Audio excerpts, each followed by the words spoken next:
¿Qué tal, familia? Aquí les muestro cómo quedó ya esta cocina terminada. Lo que hicimos aquí fue que quitamos todo el backsplash que tenía antes y agregamos este backsplash nuevo. Muy elegante, color marfil, el acabado muy bonito.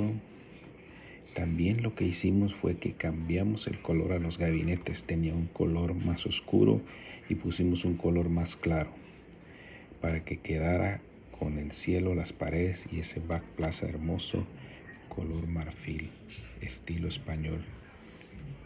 Y este es el resultado final. Muchas gracias y bendiciones para todos. Hasta luego.